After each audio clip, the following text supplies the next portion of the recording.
Hey, what's up, fam? Welcome back to the Bring the Heat podcast. We're your hosts, Miriah and Ryan. What's up? How you doing? What up? Bashar should be joining us shortly. So yeah, well, as soon as he comes backstage, I'll bring him on. But yeah, I mean, I can't wait to get into this. I know it's like a few days longer than usual because Thanksgiving, and obviously we played on a Thursday game. So, but I can't wait to get into this Seattle game because I feel like that was such, for me personally, like that was such an emotional game for me, just because the fact that the last time we played them on Thanksgiving, the whole Richard Sherman thing, like I talked about this last week, right? Like how it's ruined like my Thanksgiving since then, because every time we get close to Thanksgiving, all I can picture is Richard Sherman biting that freaking turkey leg on our 50-yard line, like so disrespectfully. And so like I wanted nothing more than to, at that time, than to go into Seattle and just beat the crap out of them, to be able to see our guys eating turkey, on their field. I was like, oh, it'll just be the best thing. But we know what a challenge that is to go into Seattle, the loudest stadium that there is. And our guys did it. Man, they went in there and literally kicked their freaking asses, ate their turkey. The turkey looked like it was disgusting. Let's just put that out there. And it was beautiful. I loved it. What are your thoughts? How did you feel about this game, Rye? It's a long time coming. Long time coming, Miriah.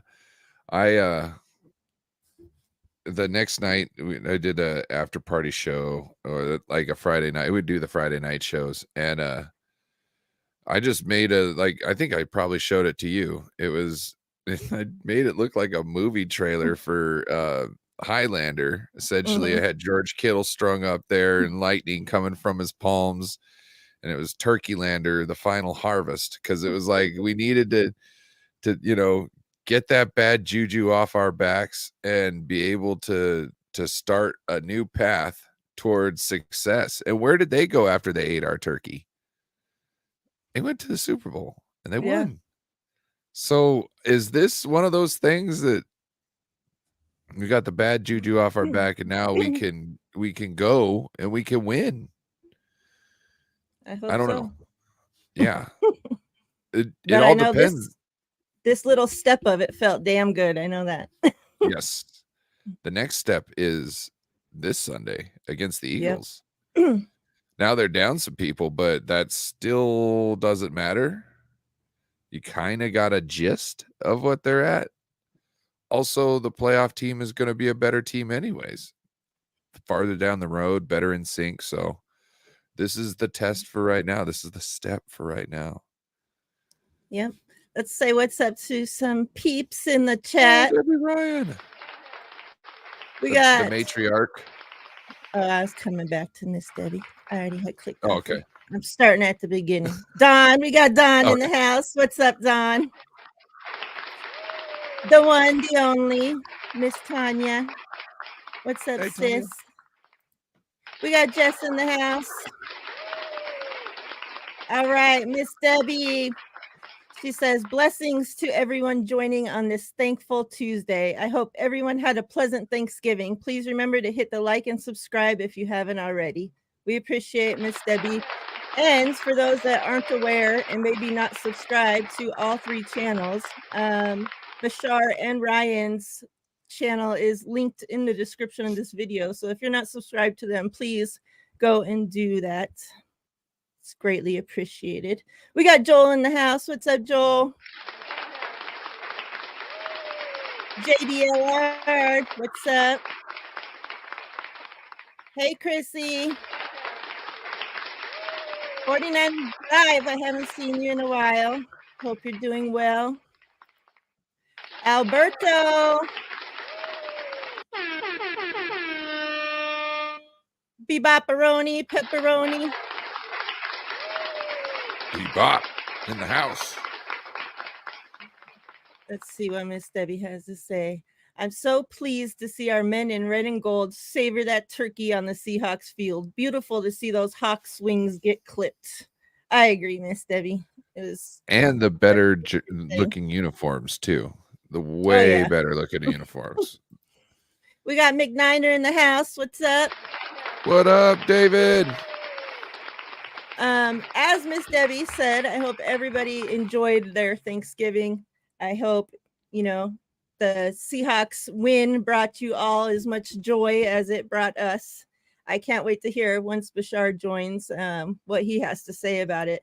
Because I feel like, that was whether, I won't say emotional, but I think that game meant a little. That was a game that we all circled, when the schedule came out.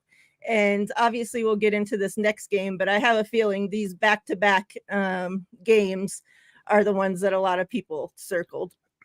So let's talk about this Seahawks game a little bit because there were, even though we did go in there, kick their ass 31-13, there were a couple things. Obviously, it was our first game without Hufanga. We knew how Jair Brown came in and did, in those limited snaps, right, when he took over for Hufanga the game before.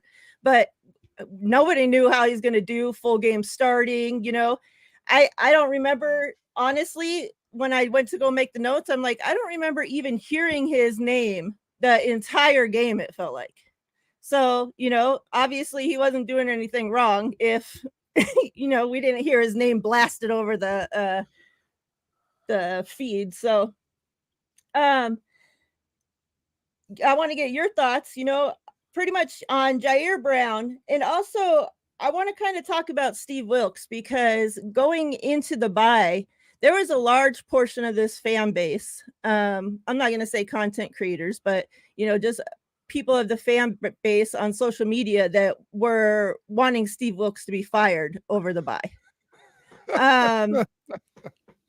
Are just a few weeks into his tenure with the 49ers, and people Right. are already calling for his job.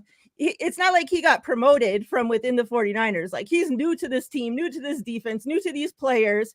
His star freaking defensive end didn't show up till week 1, like all this shit, and yet people are already calling for his job. And he's come, I think, not just him, but he's come leading that defense out of this bye looking the best that they've looked this entire season so far. I think the first 5 wins were more the offense carried us. The defense kind of, spudded behind and kept up a little bit. And I think yet these last 3 wins, like, it looks like the 49ers defense is back. Like, they're playing, sound football. They're actually tackling now. That's not Steve Wilks. Steve Wilks can't, he's not the one out there missing tackles. We can't just blame him for everything. But it seems like the defense, all the guys, in general, but the defense especially, came out of that bye with some extra fire behind them, a little bit more, oomph. And so I kind of want to just get your feelings overall, how you think the defense is doing, and your thoughts on Steve Wilks coming out of the bye. So first, I want to say I think my Thanksgiving got moved to Friday because of the 49ers and Seahawks game. Like, they didn't want it both going at the same time. Okay. Which is very telling. Jair Brown, just because his name wasn't like plastered all over everywhere, it doesn't mean he wasn't in there. We saw Right. 2-7 getting in there all game long. He was around the plate, which is when you're a safety, one of the biggest things for me when I'm looking at safeties on tape is, where are you when the play's over? If you're one of the first 3 people in on when the play's over, you're a good safety. Mm-hmm. Because whether you're making the tackle or not, you're all around the ball. And that's what you're going to see from Jair Brown. He's all around where the ball ends up. So, like, that's what I found out from watching John Lynch when I was a kid. Now, when it comes to Steve Wilks, I wasn't calling for his head, but I knew something needed to change. I didn't know what it was, but to me, I knew Kyle knew. And Kyle needed to make that call. And I think it was made. I think we've gone back to 49ers defense. That's the 49ers defense I've seen in the last 2 weeks. Even a little touch better, right? Kind of Mm-hmm. little touch better. So I'm okay. I'm happy. I wasn't calling for a man's job when it's talking about, hey, you need to make some corrections in what's going on, probably. I couldn't Yeah. tell you what it was exactly wrong. I just knew something was wrong with our defense, that we should have nobody's injured, nobody's, you know what I mean? There's no reasons why we should be playing like this other than we've got a new guy there, right?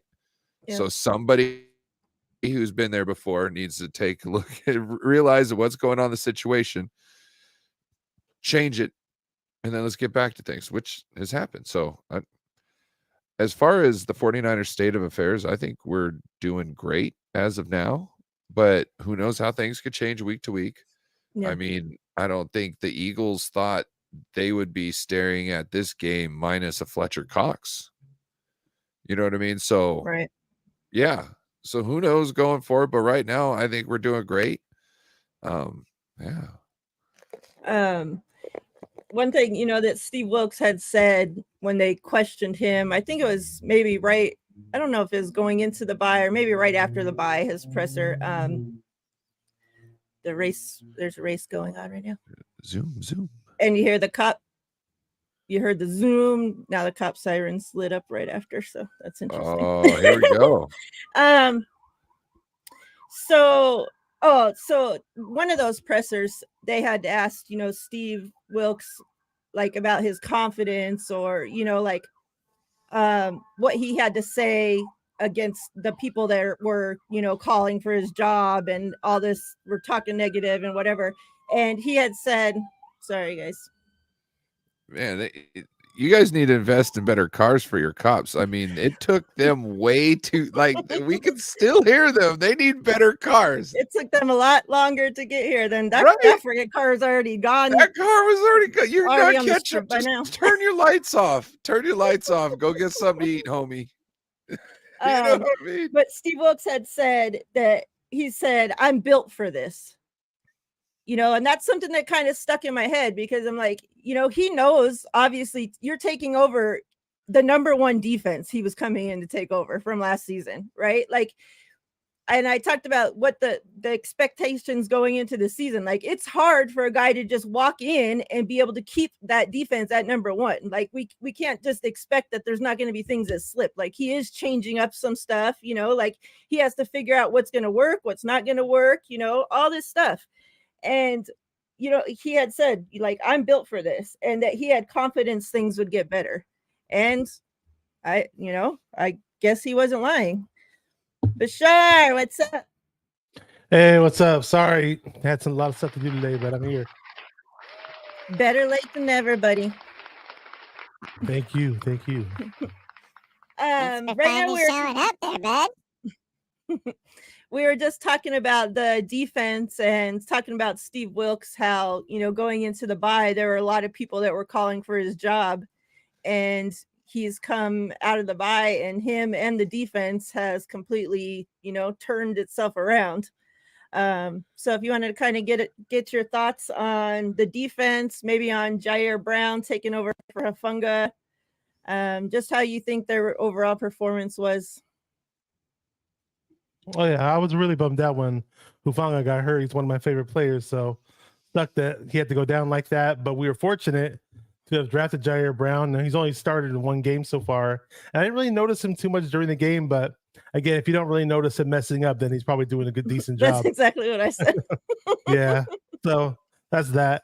And a lot of people were saying that, oh, who cares if we got Chase Young? Our defense is still not doing good. We lost 3 games. Or who cares if Steve Wilkes goes on the sidelines? It's not going to make a difference. Like, well, something's making a difference because things are looking better defensively. So I just say stick with it and keep it going, And yeah, I like what I see from the defense. The pass rush is finally back where it should be. 15 sacks over the last all the games that Chase Young has played so far. The team has gotten 15 sacks total. So definitely an improvement. And then get that pass rush going. It helps the DBs and vice versa. So it's good to see. So we'll see. And Ambry Thomas is playing better too, right? Yeah. That's something that they had brought up. I think it was like during the game when they were talking about, that Steve Wilkes, and we had talked about this, before the season and up until this point about him, being a defensive back guy, and, that was something new to this defense, and how, hopefully it would help these guys that were kind of just, the Ambry Thomas, the Lenore, these guys that we drafted and that were kind of having up and down, careers with us so far.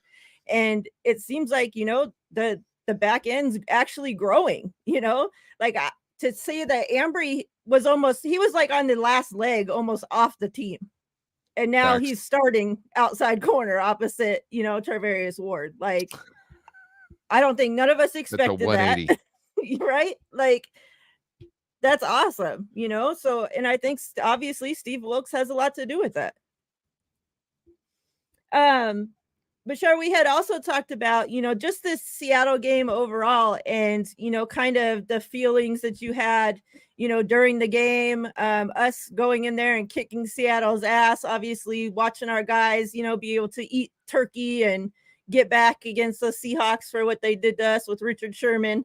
So if you kind of just wanted to, kind of just give us your feelings overall that you had for this game. Yeah, I'm sure Ryan had a lot of fun because he lives kind of close to Seattle, so must have felt that really turkey special on for you. Friday tasted real good, real good.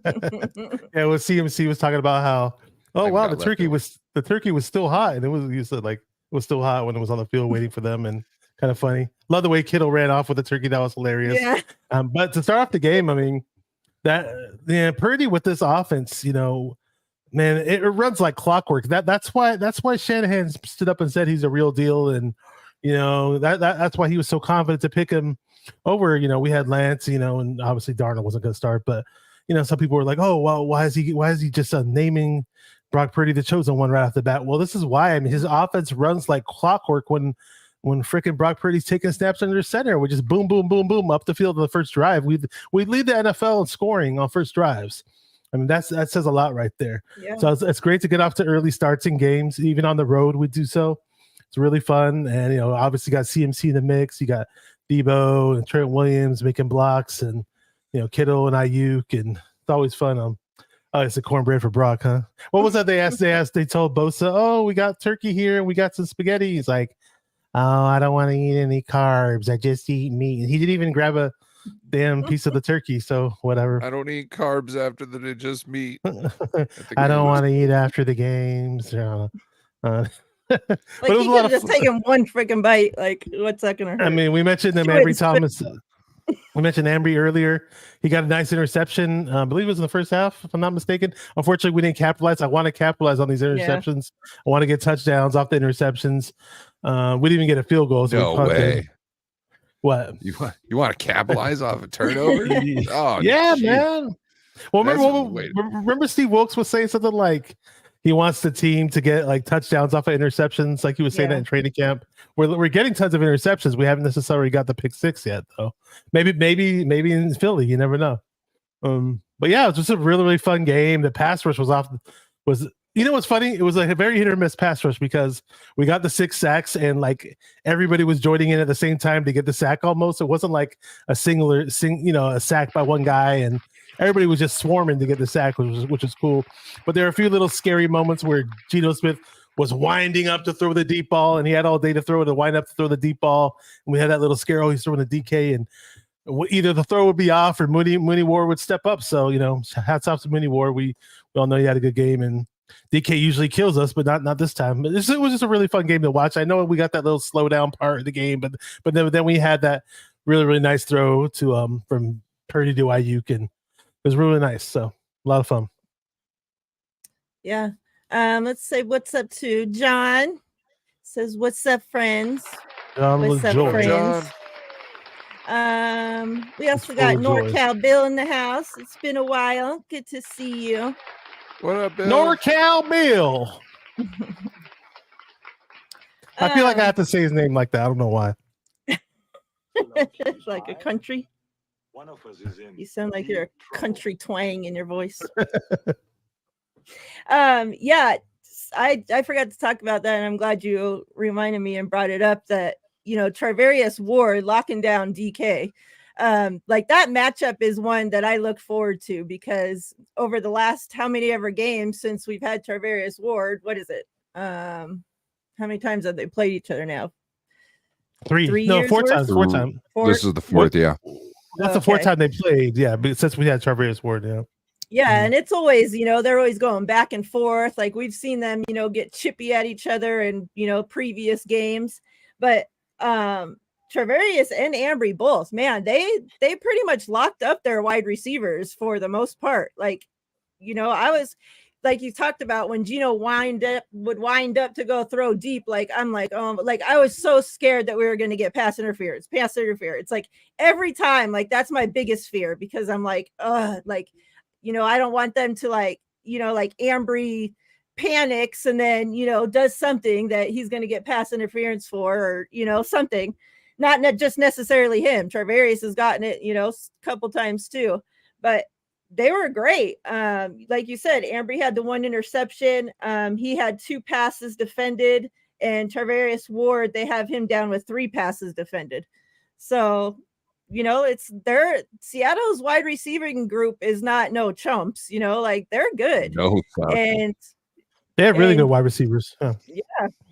And I love when Tarvarius, he makes a couple plays and then you could just tell his confidence is growing, and he starts doing that seatbelt celebration and do the seatbelt celebration. Let's see it. I don't know. Oh, I don't know what it looks like. Oh, that's what he does. Oh, that's what he does. Okay. But yeah, he was doing it both sides and jumping, twirling around in a circle doing it. And I'm like, yeah, he's feeling himself. Like he's going to have a good game. He's in the building. They looked great. Yeah. I also wanted to talk a little bit, I know maybe last week, there was something that, Grant brought up at the press conference, Elijah Mitchell. And I know that we had talked about it and he's been the talks, obviously people wanted him to him coming back from injury. He didn't look great and people wanted to see Mason instead. And, Shanahan stuck with Elijah Mitchell. In this game, he only had 7 carries, but he had 7 carries for 39 yards, 5.6 yards a carry, which is a lot better than he's looked in previous games. And I remember watching him and it don't seem 40 yards, big whoop-de-doo, right?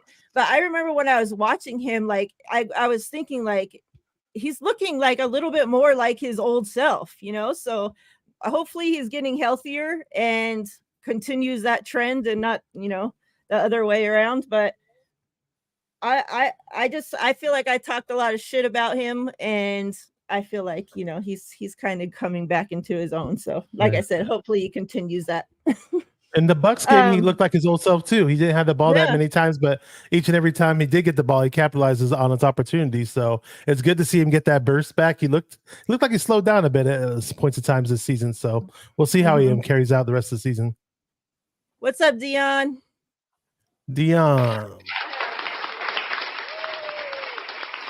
He said they call it straps because you're strapped up, buddy. Show. So yeah. Anything else you guys want to talk about the Seahawks game? I know you talked about the D line. Bosa had 2 sacks in this game. Hardgrave had a sack and a half. So yeah, the defensive line's looking great. Gibson had a sack. Yep. Hey, Gibson had a sack too.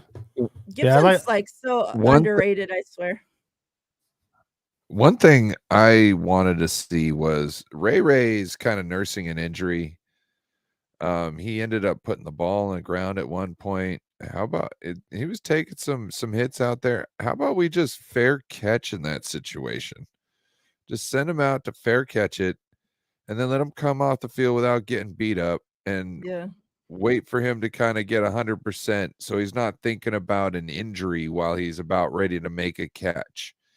You know what I mean? And I just not that you need to take him out because I don't want the backup in there catching, and I'd rather have the guy catch it who's been catching all year to catch.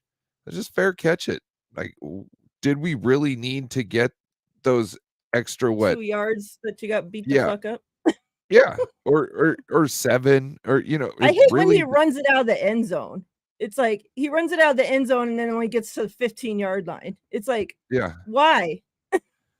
Well, in this situation, I hate when he shouldn't be, returns punts. you know. Period. Well, is what it is. Like, what's Ronnie Bell look like catching punts? I'd like to see somebody. Didn't he do that in college? I'm just saying. Like, what does Ronnie Bell look like? Yeah.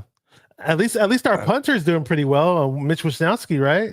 He's got that weird Mitch punt is- like where, yeah. where it spins around all Mhm. weird, and yeah, I love that, man. That's gonna I think that's gonna cause some mess ups. Banana some muffs. kick.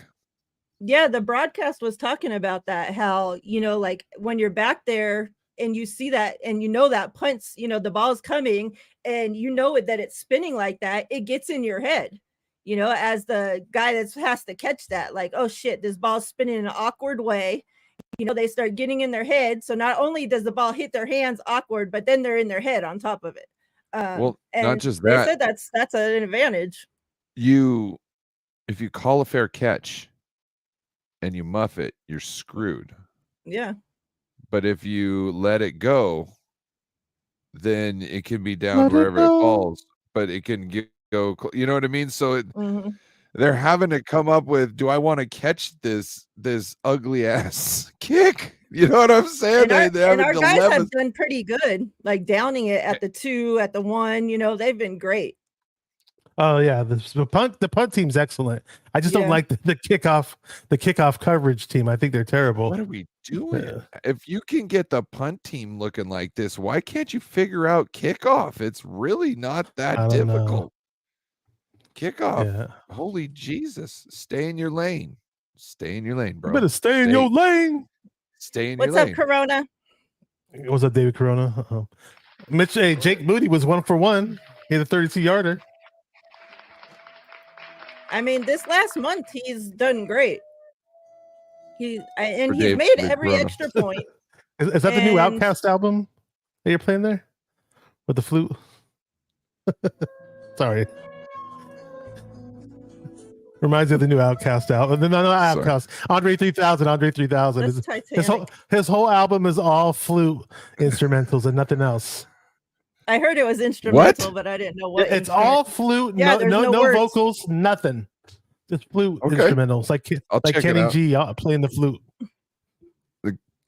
Kenny G blows sax. Yeah. But imagine a Kenny G album, but nothing but flute. Kenny G blows sax. Huh? Tell me I'm These lying. nuts. Tell me I'm lying. Tell me I'm lying. I Back to dare our you. scheduled program. I You got that said shit wow. on video. Exactly. I Wow. got that You shit got it on video. Video? What are you VHS. watching? What? Telling me? You have pornos of No. Kenny G But I blowing got sax. him. I got him blowing his saxophone. You could go down to the library. I bet you right now, and find some kind of a VHS with Kenny G blowing his sax. Am I wrong? Exactly, Dion. Exactly. Okay. That's See, why. he And then he spelled says it he right. has it on. He has it on a VHS. Like, I got it oh, on tape. what kind of It's on freaky tape. stuff you Got it watching? on DVD. Pull the tapes. All right, so let's go on to. Instant Let's talk a little bit. replay. We talked about obviously losing Hafunga. Now back-to-back weeks, we've lost a safety. George Odom had surgery. I think today had his surgery, and was put on the IR. So we're getting really thin at that safety spot. They signed safety Eric Harris to the practice squad, and they signed cornerback Keemon Hall. Keeman Hall. Yeah. Yeah. I looked up what people are saying about Eric Harris, and they said that he's had over 1,500 special team snaps. Okay, that's So, good. he's replacing, if they pull him up, obviously replacing our special teams guy in Odom, right?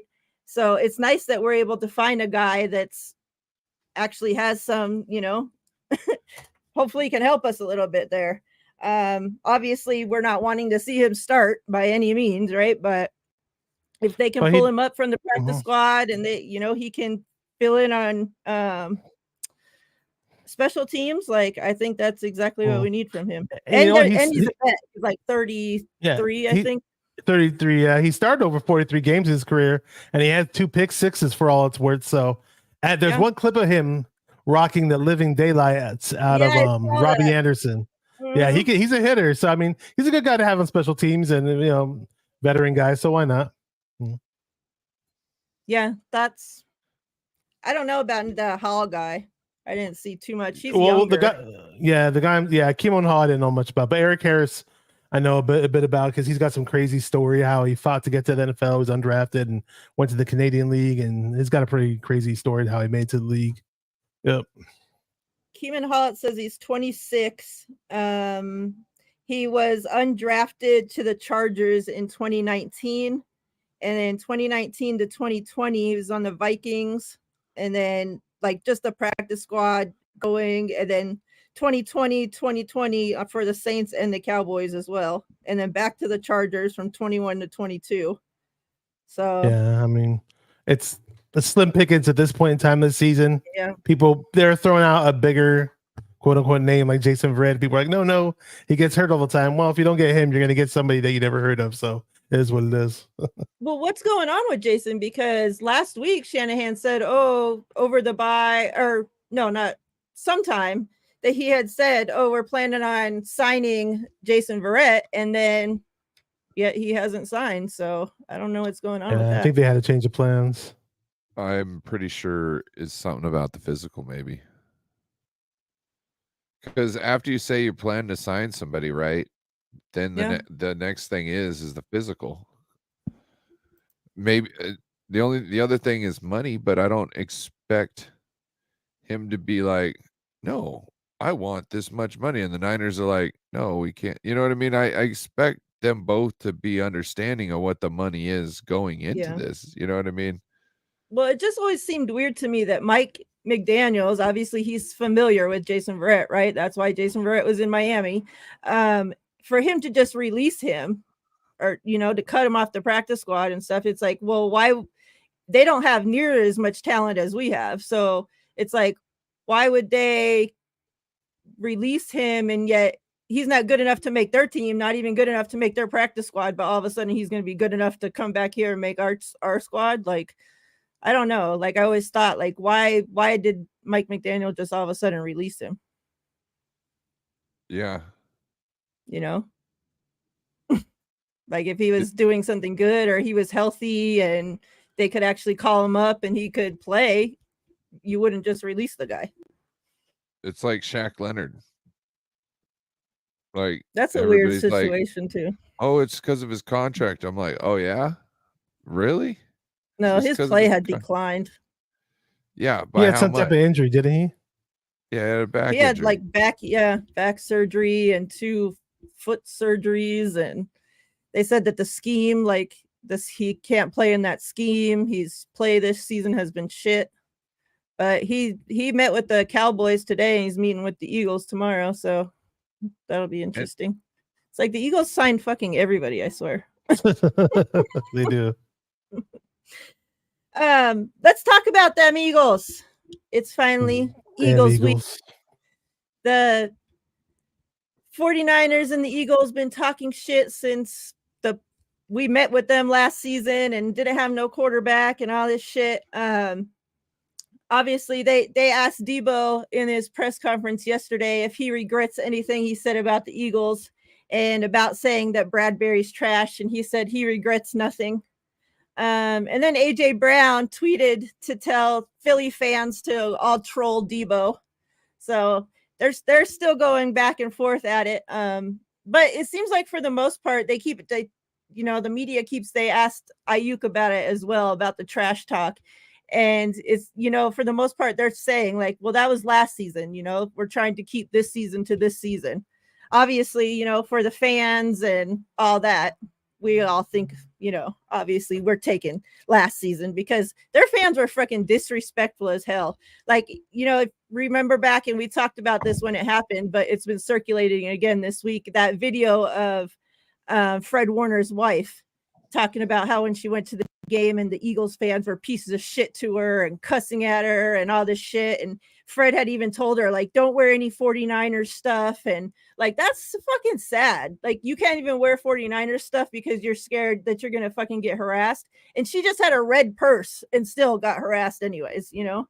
And, you know, like, I hope that this just, like, you know, they shouldn't need any fuel, but I hope that, you know, if they do, that these little things, like, you have to know that Fred Warner's going to go into that game and fucking fight like hell, knowing that this fucking piece of shit, how they treated his wife, you know?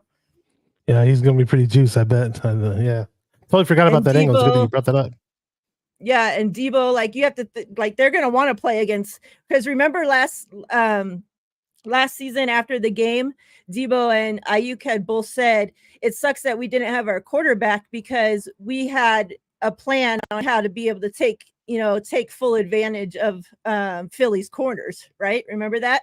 So I'm really interested to see, you know, hopefully they're able to do that. I just remember What are your guys' I remember the first half of the game. Even we didn't have a quarterback there, but our corners were doing really well against the Eagles receivers. I was like, wow, what a waste, you know. Defense looks so good, but it doesn't matter because we don't, you know, we'd be better off if maybe, you know, you wouldn't see much of a drop off if Ryan was out there or I was out there, Miriah was out there playing quarterback compared to how poor Josh Johnson was. You know, it was just so unfortunate. It sucked. And Eagles like, oh, you're disrespecting us for acting like you guys would have won if Brock Purdy was healthy. You idiot. We didn't have an NFL caliber quarterback on the field. Yeah, we would have had a lot better shot. Exactly. Like, took it as a disrespect. It's so stupid. Huh? What are your guys' thoughts going into this Philly week? Their defense isn't what it used to be. And I feel that's going to be apparent. And even more so because Cox is out.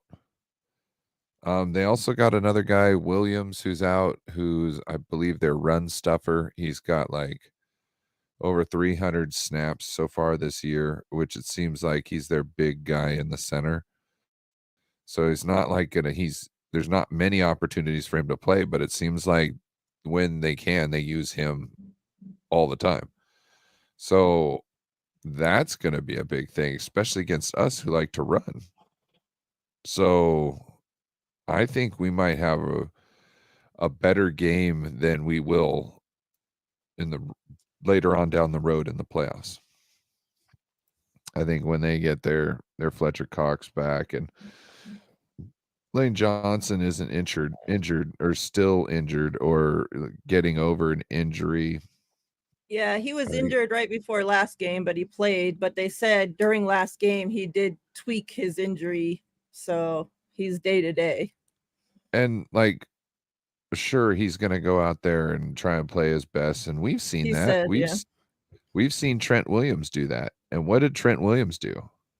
Trent Williams said later that he should have probably just stayed out and let somebody else who could actually move better than him play. Just because he's Trent Williams doesn't mean he can move himself in the way enough to be a Trent Williams. So who knows if he'll be able to even be helpful to his team if he goes out there, if this is too much. Also, what happens if you injure it worse? I mean, you got Chase Young and Nick Bosa that you're going to be dealing with. That is no walk in the freaking park. And it's not like a running back is going to be able to stop them enough. That just helps slow things down. That doesn't make it any of a bigger hurdle. Essentially, you know, you're still going to have to try and bench press that dude, you know? So I think it's in our favors. I think Vegas is right for giving us the spread. Now, would it be the same if they were fully healthy and we were down the road in the playoffs? Probably not. Right. But this is where we're at now. Yeah. And with the Eagles, they're not a team that's been blowing teams out. I mean, they've given up plenty of points throughout the season too. It's not like they're this perfect football team, but for some weird, strange reason, they do just enough to win that close game.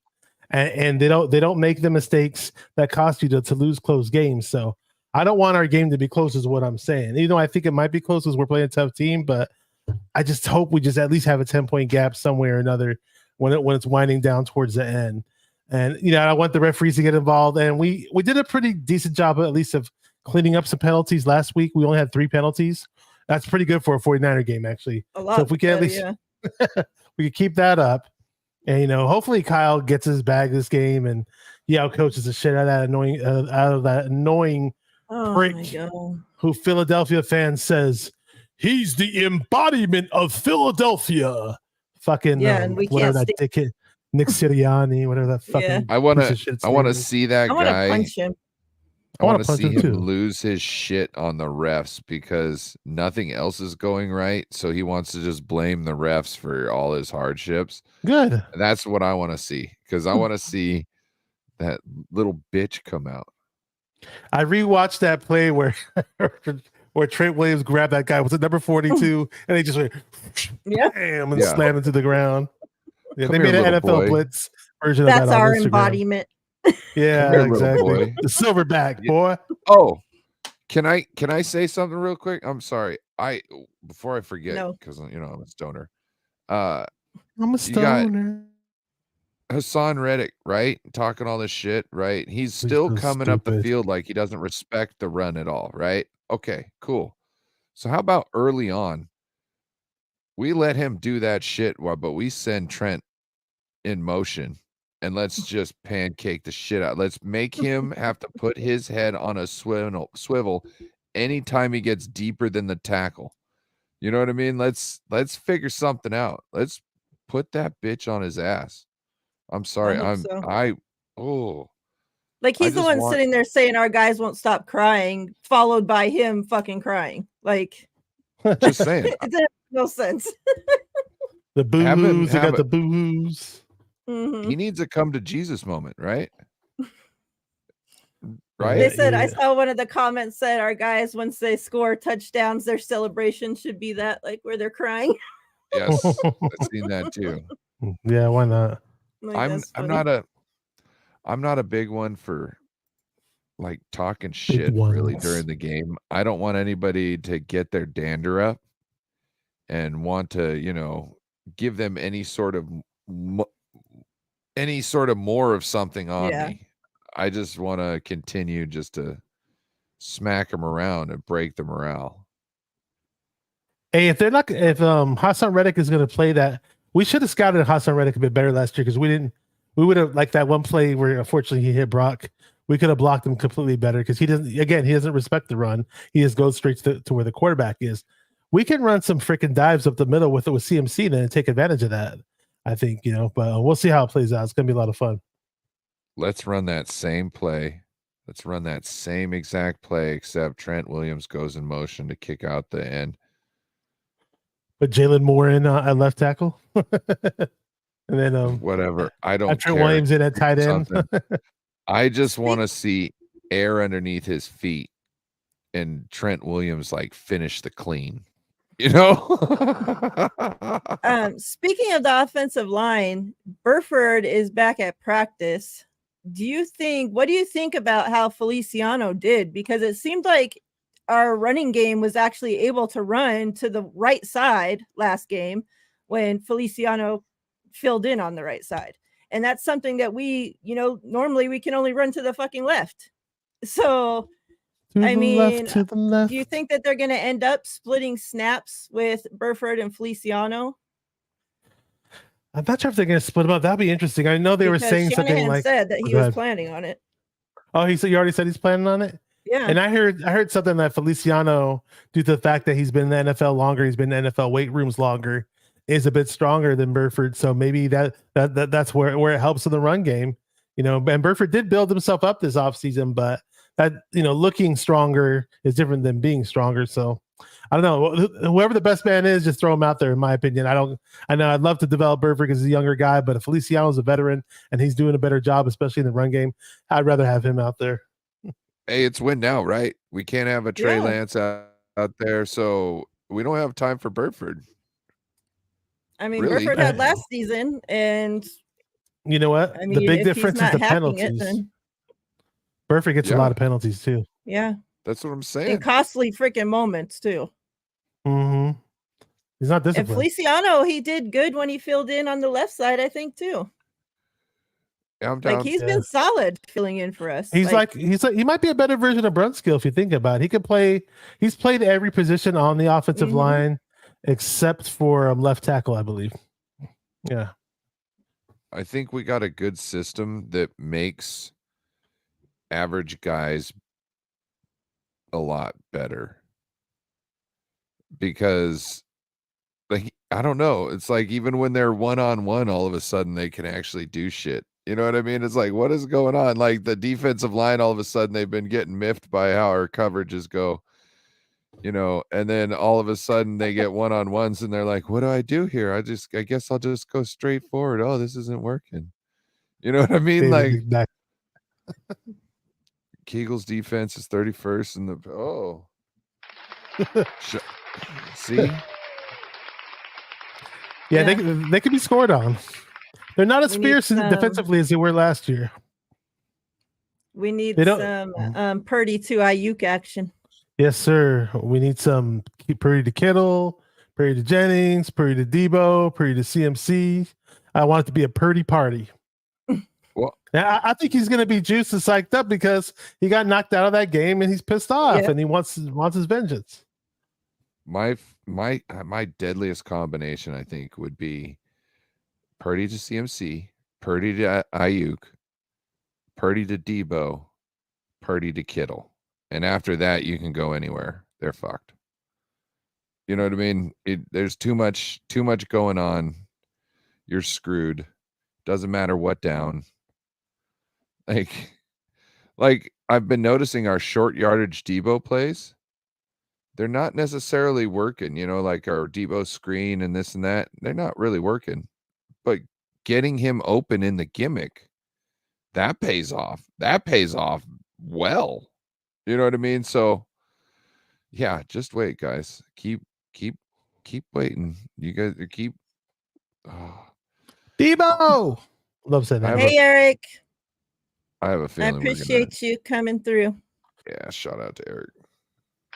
I have a feeling we're gonna have fun with this secondary. Yeah, and their pass rush isn't the same pass rush that would almost set the record to beat the Bears sack record last year. I mean, it's still good, but I mean, it's not like, oh wow, the most dominant pass rush we've seen in years or anything like that. There was this chart that came out today. I saw it posted, and it's the top pass rush combination for each team that's been the most effective when just rushing for this season. The 49ers are third, and the Eagles are 35th. Oh, really? Wow. Oh, wow. Okay, nice. And if they want to blitz, Brock Purdy is excellent against the blitz. His stats against the blitz are excellent. So I'm all for it. They want to blitz Brock, go ahead. I think he's just processes way too quick for it to be really fruitful to blitzing on a consistent basis. Now, blitzing out of the middle of nowhere when you haven't, from a, let's say like a nickel blitz from the slot, you know, that I think that's smart against Brock Purdy. That's a smart way to get him. But if you're just gonna blitz him every down, he's gonna like take full advantage or whatever. Yeah, well, Tampa, like a lot of people just Miami, everybody just came in and blitzed the shit out of him, and he can get past that. And now there's that. Go ahead. Sorry. It's like when he can't process what you're doing. That's more of the bigger play against him, is trying to figure out a way to confuse him. And now there's added. Oh, sorry. Now there's added element of Purdy throwing the ball down the field for some deeper passes, deeper shots down the field. That just opens up the rest of the field and the rest of the offense. So it's gonna be a lot of fun. And he's been showing that he's efficient at it. He's accurate and efficient at it, which makes it even more deadlier. You know what I'm saying?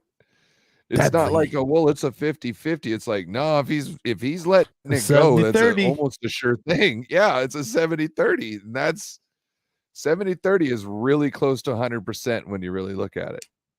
You know what I mean? So I mean, we talked about our wide receivers, obviously, you know, taking advantage of their secondary. How do you think, you know, the opposite way? How do you think our secondary is going to fare up? Because they have two number one wide receivers basically as a 1 and 2. Goddard, you know, their tight end is out, which he was a huge weapon for Hurts, you know, up until the time he got hurt. But they have AJ Brown, Devontae Smith, Julio's listed as their number 3 right now, but obviously we know it's not old Julio, right? I mean, it literally is old Julio, but not the old Julio. He's like freaking 40. Julio that we are scared of. Yeah, exactly. So I mean, do you think this is going to be another challenge, you know, for Ward and Ambry? Do you think that they're going to be up to this challenge? I do. They just held the Seahawks. How the hell? But this is a better quarterback and they're better weapons. Gino definitely isn't I mean, Hurts is way better than Gino. How many yards did Mike Evans get on us? That's true. We did good against Mike Evans. Mike Evans surprised me. Yeah. And I'm not saying Baker we're going to scare me though. That's why. No. Oh, I think Hurts is a lot better than Baker. He is better. He is, but at the same time, I'm not saying they're going to get the same tally. I'm just saying I expect them to be a little bit better, but not like 147 yards right now. Not like I can't remember how much DK had against us in the I think playoffs Devontae last year. Smith scares me more than AJ because if he gets behind the defense and Hurts is able to find him, he's gone. Like they're not going to catch him. So Devontae Smith is speedy. He'll burn him. Yeah. Speedy wide receiver from Alabama. He's got 738 yards in the season. AJ Brown's got 1,050 yards in the season. So they're both really, really good, actually. I like them both, especially AJ Brown. AJ's talented. AJ's big too. He's big. He's talented. He's good at the 50-50 balls. He's good at, you know, a pass that's just in his area, but not necessarily catchable. He turns it catchable. You know what I mean? He's one of those guys. But like you're saying, he doesn't have the speed like Swift does. So like you need, or Smith. So like you need to really keep an eye on him because AJ Brown, somebody's going to be able to catch him essentially. For the most part. What about our defense stopping Hurts, you know, like his running ability? Because up until this season, like that's still been a thorn in our sides. Like no matter how great our defense is, you know, it seems like we've always had trouble stopping the running quarterback, and Hurts is probably one of the best. And we have, you know, still Lamar coming up this season as well. So do you think that we're going to be able to stop him? We better. That's gonna be kind of scary. I mean, what was it with the Joe Burrow that ran on us a few times in that one Cincinnati Bengals game? That and he's not no runner like freaking Hurts. Exactly. So maybe because they just thought in their heads it was more of a psychological thing, like, who cares about Joe Burrow? He's not a threat to run. Big deal. But maybe with Jalen Hurts, the psychological factor is there. Oh wow, this guy's a pretty dope runner. We got to watch out for him. So maybe that just keeps the defense on their toes and they're ready for it. Just trying to think, kind of trying to do some wishful thinking here, hoping that our guys are prepared and ready. I mean, I love Fred Warner. I love Dre Greenlaw. Jair Brown's in the mix now. I know he's not a vet, but you know, a lot of people love his upside. So see what he can do in terms of stepping up in the box. And Oren Burks is one of our linebackers too. So you know, D-line's got to step up, and they just all got to be aware. I hate it when there's a pass rush and then just the pass rush open, you know, it just splits open like the Red Sea, and then here comes the quarterback with a freaking huge lane to run freely for 15 yards. So don't want to see that. They like to do that on third and long. So what I was talking about on Ted's show was, how about we take somebody like Chase Young and put them in the center of the line, and then if they want to do that third and long QB draw. Well, Chase Young, once you see the hole and once you see Jalen Hurts dip, because he kind of dips and then he springs out after he hits his back foot. Once you see the hole open and this and that, just hit the hole, like meet him in the hole. and I'm sure they won't do that much. The other thing I was just thinking about, they like to do the read option. So make Jalen Hurts keep it. Every time they do the read option, crash down on the run, make him keep it. Then let Greenlaw tackle his ass. Just as long as he has a horse collar or something. Yeah, no, just Tackle lay him out bounds. like everybody else. Greenlaw, you know what I'm saying? Bebop put up the comment, Buckeye bookends. Yeah. I'm just that's a thought. That's a thought. Just crash down on the runner, make him keep the ball, have Greenlaw and Fred Warner just wipe him out all night long. Yeah. I mean, because look, like if you watch the game last week, that game goes into overtime, and literally that's how they won that game, because Jalen Hurts was able to just keep the fucking ball, run straight through the middle, like basically untouched. Like, you gotta be fucking kidding me. Like this is the other and then thing. that freaking tush push. Oh my god. I didn't want to bring it. Oh, I hate So that play. I hate that play.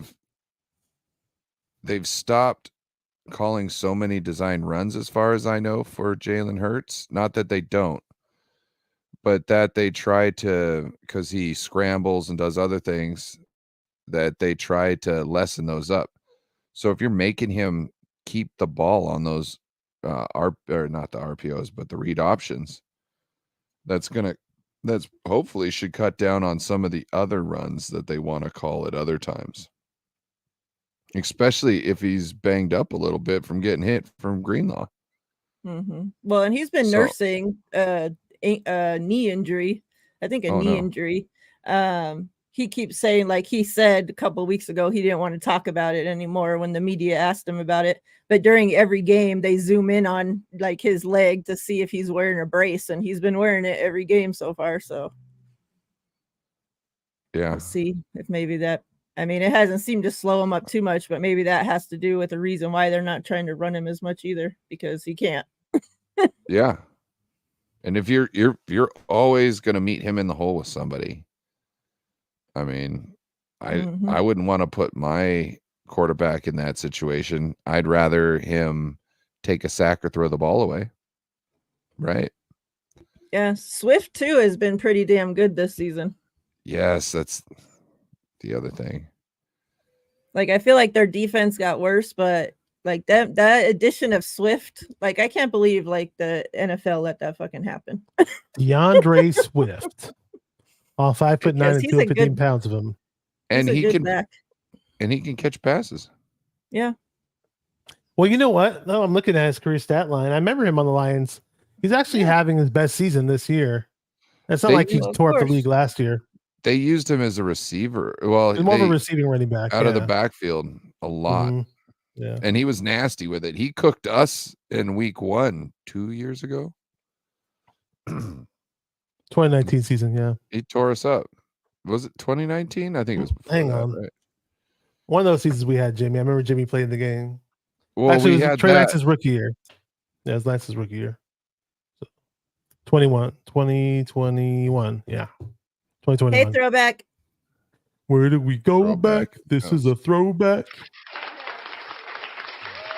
How about some score predictions? Score predictions. Oh, this is tough. This is tough. Why you gotta do this to us, Miriah? Just kidding. This is wild. Okay. I'll bite the bullet. All right. Okay. So we don't put up our dirty pretty 30, but we do put up 25 points. And we hold the Eagles to 19. There you go. 25-19. San Francisco 49ers are victorious in Philly, and Nick Sirianni eats some shit. So, yeah. All right. Winning by 6. I bet you he's one of those guys that pay prostitutes to spank him while he's in a diaper and shit. Oh my god.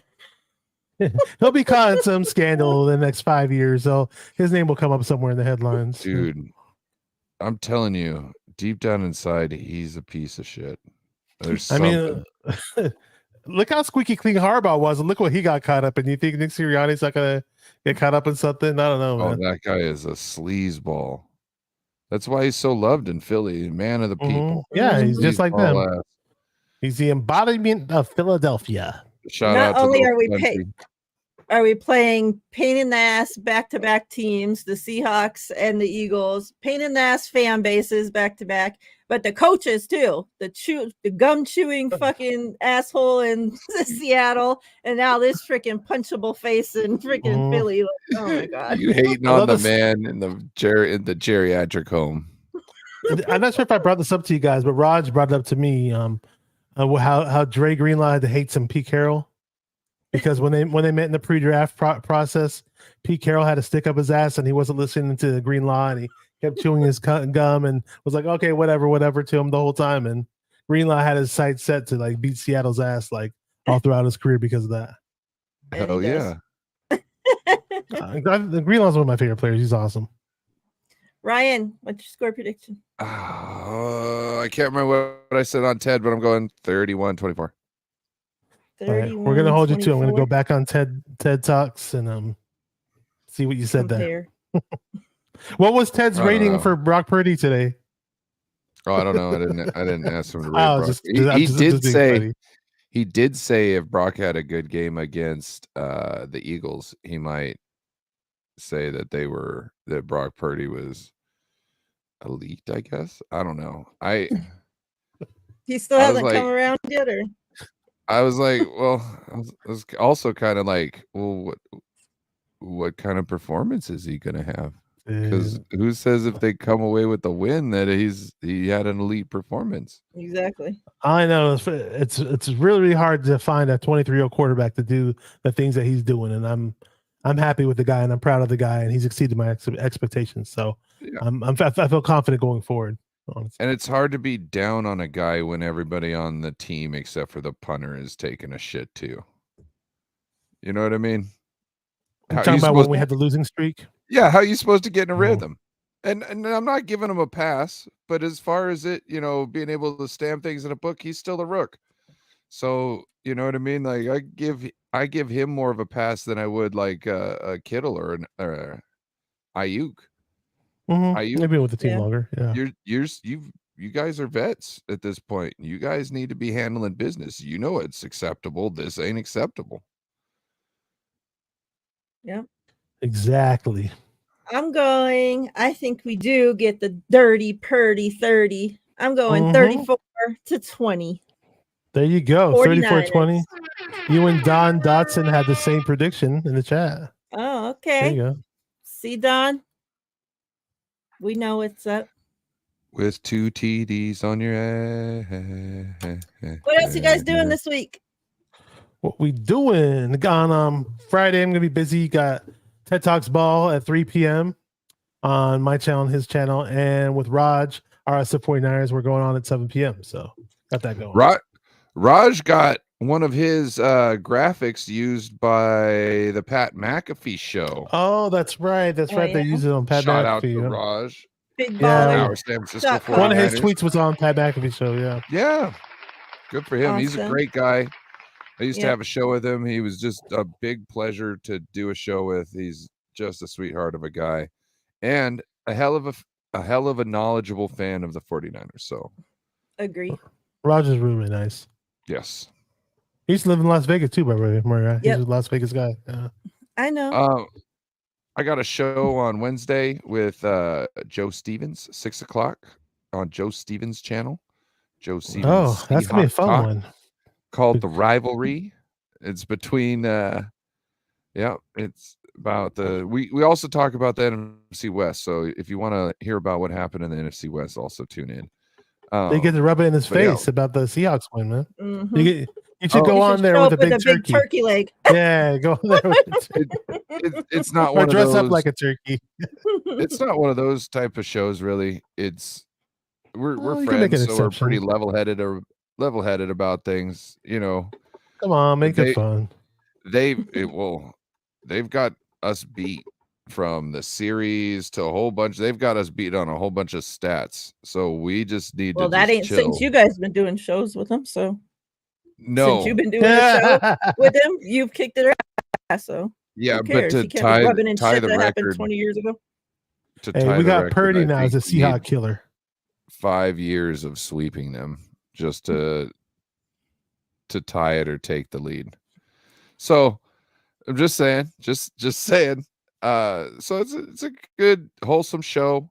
And we try to teach people of each other's fan bases about the actual team to kind of give them a better understanding of what they're going to see when the teams play. So Teach tape. yeah, and then got hopefully Corey Davis's show. Corey Davis isn't feeling too good, so make sure everybody give your thoughts and prayers to Corey Davis. He's still in the hospital as far as I know. And then I got Thursday I'll be doing film, or I'll be streaming the game, and then Friday night we got the Friday night show, the pregame and the after party. Make sure to check back with us. We'll let you After know the party is the after party. what channel. Yep. What you got, Miriah?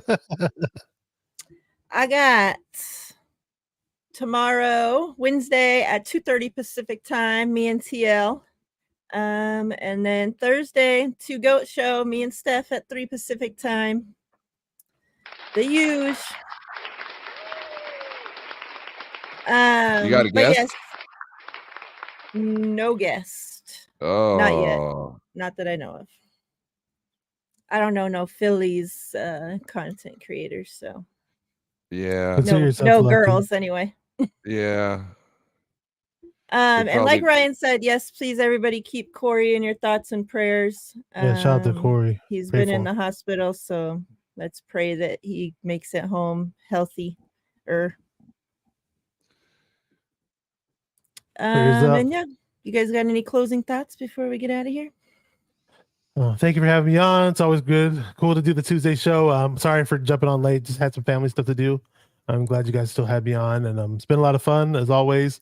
Cool to celebrate the Seahawks victory, but we can't get too cocky and arrogant because we got this Philly team that we got to be in Philly. We got to play our hardest, and the fans are repping in Philly. I believe there's going to be 28% of the fans in Philly are going to be Niner fans, so Niner Empire is going to be repping hard, and it should be a fun game, and hopefully the Niners win this one. I'm getting really excited for the game.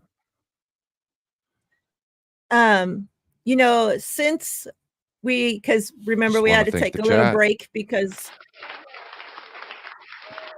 my window was broken, remember? So since we've been doing our show back again, we haven't lost a game.